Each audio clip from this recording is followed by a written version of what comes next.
হর মহাদেব। আজকের ভোলেনাথের সোমবার, আর আমি আজকে পুজো দিয়ে উঠে যে কি খাবো সেই চিন্তা আগে করি, কেননা আমার যেহেতু ওষুধ চলে, আমি প্রেশারের ওষুধ, আর আমার ভীষণ শরীরটা খুব খারাপ, যেন আমি প্রচুর উপোস করি।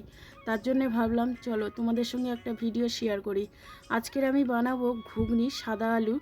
আর এখানে আমি প্রথমে কি করেছি বলো তো বন্ধুরা, প্রথমে জিরে আর লঙ্কাটা ভেজে আমি শিলে গুঁড়ো করে নিয়েছি। তারপরে আমি তেলের মধ্যে জিরে আর শুকনো লঙ্কা দিয়ে ফোড়ন দিয়ে আমি আলুটাকে ছেড়ে দিয়েছি, দিয়ে একটু ভাজা ভাজা হয়ে গেলে, আর ওদিকে আমি কিন্তু মটরটাকে একটা সিটি মেরে রেখে দিয়েছিলাম, যেহেতু সারা রাত ভিজেছিল মটর, তার জন্য একটু গলেও গেছে, আর গলাটা একটু ভালো লাগে।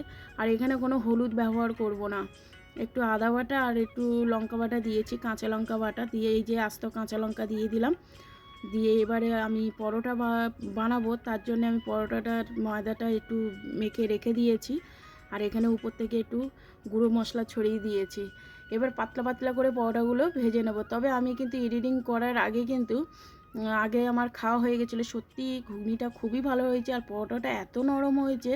আর এটা একটা তেলের পরোটা করব আর একটা ঘিয়ের পরোটা করব, আর খুব ভালো লাগে। তোমাদের এরকম এই সোমবারে কে কে খাও আর কমেন্টে জানিও।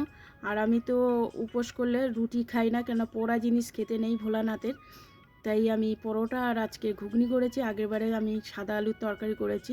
আর এই ভিডিওটা কেমন লাগলো অবশ্যই কমেন্টে জানিও, আর এরকম পাতলা পাতলা পরোটা কেমন লাগে অবশ্যই কমেন্টে জানিও। ধন্যবাদ বন্ধুরা।